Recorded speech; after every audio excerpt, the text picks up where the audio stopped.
everyone. Welcome back to another episode of Elevate with C&M Coaching. My name's Maggie. Thank you so much for joining us here today.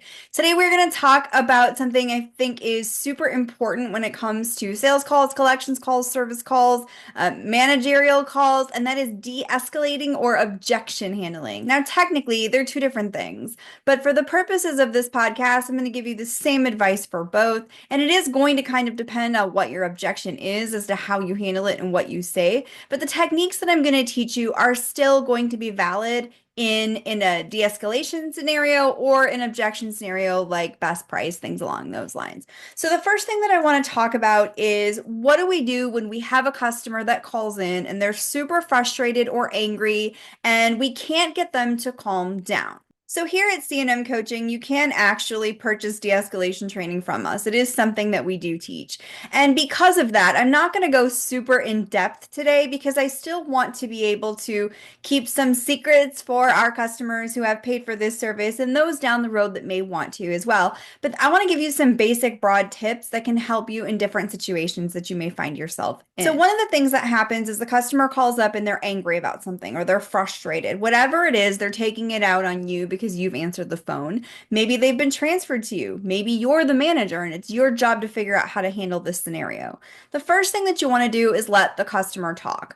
Do not interrupt them. You may feel the urge to do so, just like we all do when we're getting into an altercation or an argument, but you don't want to do that. The last thing that you want to do is put fuel on the fire. And that's what's going to happen if you interrupt your customer. So instead of doing it that way, let them finish talking. Now, the one exception to this rule would be if they are swearing at you or getting personal or taking things in a more belligerent manner, then you're going to have to interrupt them and try to stop them. And I usually follow a 3 strikes you're out rule. So the first time they do it, I'll say, look, Mrs. Smith, I understand that you're frustrated and upset. I'm going to do everything I can to help you. However, I have to ask you, please do not swear at me. That's not going to help the situation. Then if they do it again, say, Mrs. Smith, I've already asked you once to please not swear at me. If it happens again, I am going to have to disconnect this call. And then if it happens a third time, Mrs. Smith, I've asked you twice to please not speak to me this way. I'm going to have a manager contact you. Thank you. Have a nice day. And you hang up. Before you hang up, I do encourage you to write down whatever number it is that you see on that caller ID so that you can grab that phone call from your call log. Hopefully you're recording your phone calls, and if not, we need to have a different discussion. But grab that phone number so that you can give it to your manager so that they can listen to the call before they call the customer. And managers, listen to the call before you call the customers. I can't stress that enough. You don't want a he said, she said. You want the facts, right? So make sure you listen to that phone call.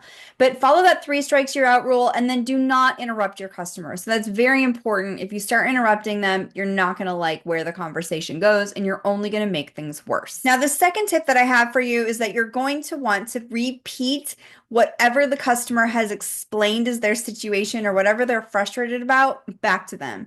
Now, of course, this does assume that they're using appropriate professional language, but either way, you can turn it around and make it so that they understand that you've heard them.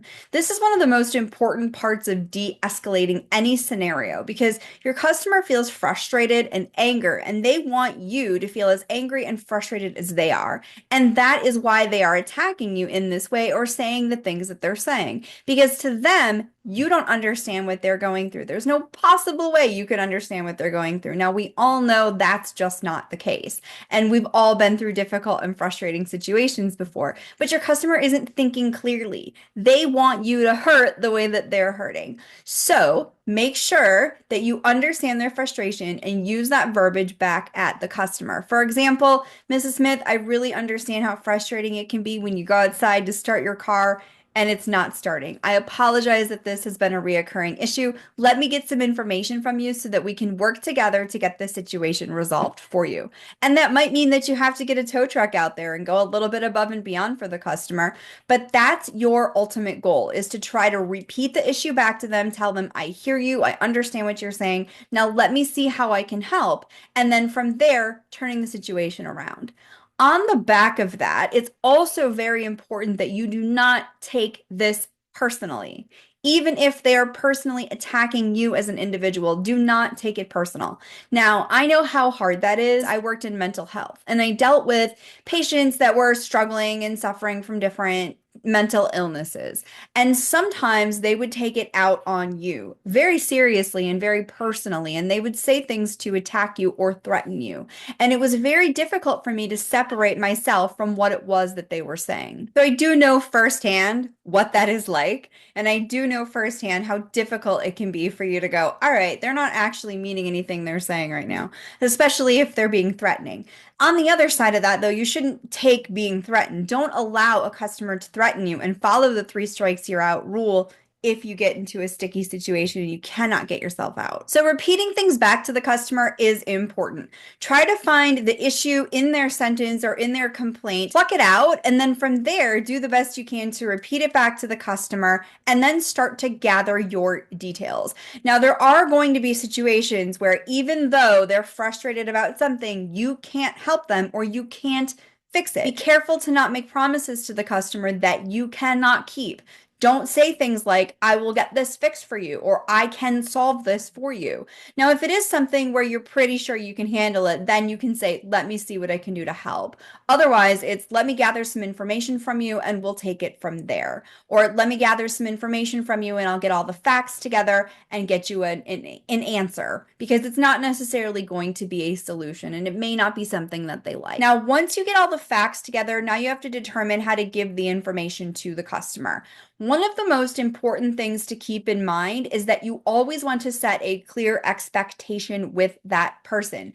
Meaning, if you can't help them, what is their next steps? What are they supposed to do about whatever it is that's going on? If it's a situation where they need to make their payment and they just haven't and the vehicle is at risk of repossession, walk them through what they need to do. Give them dates, give them dollar amounts, and make sure that at the end you ask, do you have any questions and are you clear? Maybe even get them to write down the details. Anything that you can do to make sure it's clear and it's very cut in stone and the customer completely understands what's going on is what you're shooting for here. It's also important that if someone's going to be calling the customer back, that you pay attention to that. What happens? Remember, you're making the promise. If you say, I'm going to have my manager give you a call back, it might not be till tomorrow, but they will call you.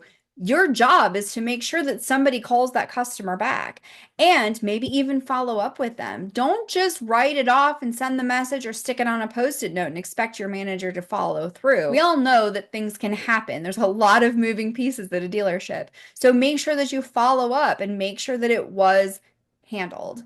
And then the other piece of advice that I have is you got to make sure that you don't take these scenarios out on the next person, because it's really easy for us to let that one bad call ruin the rest of our day. And then you take it out on the next customer that calls, and you cannot do that.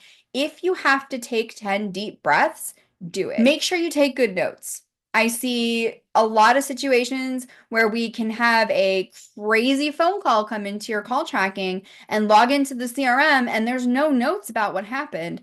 Don't do that to the next person that speaks to this customer. Take notes. Make sure you document any information that can help build a case for you if one is necessary at some point down the road.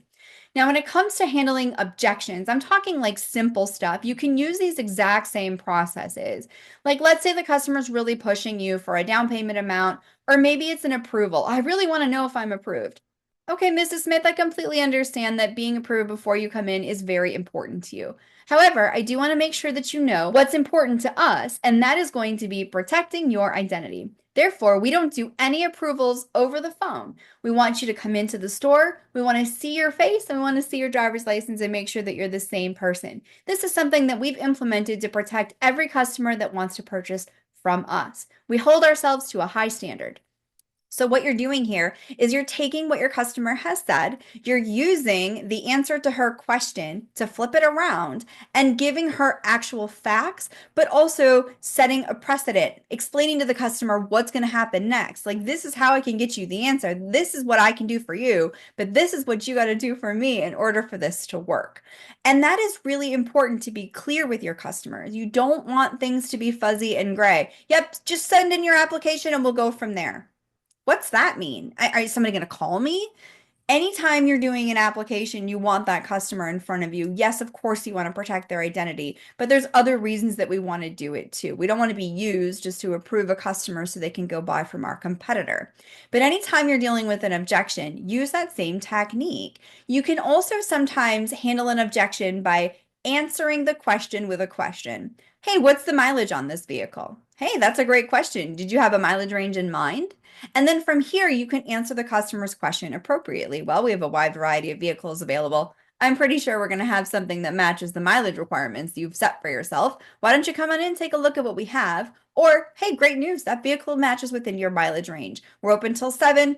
Can you come in right now, or is a little bit later today better for you? And again, you're just thinking about how can I answer this question without giving away the whole kit and caboodle, and really focus on bringing the customer into the store or handling the situation or the scenario. And you're not going to be able to help everybody all the time. We see a lot of scenarios where there's a situation that has escalated just too far. In fact, I did play an example of one of those phone calls a couple of years ago at the compliance conference. A customer had called up because their truck had been shut off, and they were so belligerent and just screaming at the collector, turn my car back on, turn my truck back on. You know who I am. I'm not going to verify my identity. It was crazy. And she was so calm and she handled that situation like a pro. And she told him, there's nothing I can do. You didn't make your payment. We had multiple conversations, and she did have to go back through the dates that they spoke, the amounts he promised he was going to pay, and the fact that he hadn't paid anything. However, she did end the call with a solution. If you can come up with, and it was like $1,500 or $2,000 or something, by the end of the day today, we can turn your vehicle back on. Now, he had had the beeping for a few days, so he knew it was going to get turned off. They'd already given him a code once. They'd followed all the state laws and rules, and they were, compliant in that aspect of things. But he refused to work with her and was just swearing at her. And finally, she said, "Sir, I don't think there's anything that I can do to assist you. You don't want to be assisted. I do apologize that you are experiencing this right now. If you would like to take a look through your finances and see what you can do to come up with this cash, or maybe call a friend or a family member for help, I'd be happy to work through that with you. But at this time, we're just going around in circles and we're not making any progress here with this call." And that was the best that she could do in that situation. There's always going to be times where that is the way that it goes, and there's nothing more that you can do. But what matters is that you stay calm. Don't ever ask the customer to calm down. Like you can say, speaking to me this way isn't productive, but you don't want to say calm down. And if you're married and to a woman, you know why. Don't say calm down. It's just nobody wants to hear calm down, period. And it doesn't help the situation. That's why instead of saying, I need you to calm down, we stop and we listen to what it is that they're upset about. And then we say, I understand that you're upset about, or I understand and I sincerely apologize that you're experiencing XYZ. And remember to use your voice inflection. You don't want to sound like, I'm sorry that this is what you're going through right now, but there's nothing I can do to help you. That would be horrible. You don't want to say it like that. I understand.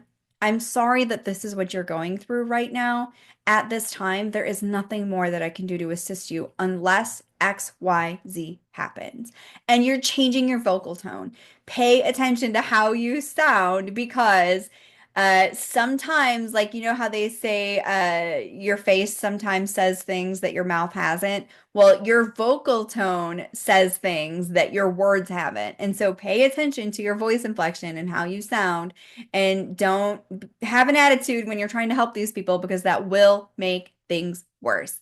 I know that everything that I'm saying is not easy, and it does take practice, but I do encourage you, if you have a difficult situation or a difficult phone call like this, and it has been recorded, I encourage you to get access to that recording and listen back through it and critique yourself. See if you can find scenarios or situations where you could have said or done something a little bit differently to overall improve the quality of the call or make the outcome different. Thank you so much again for joining us on this episode of Elevate with C&M Coaching, and I'll see you real soon.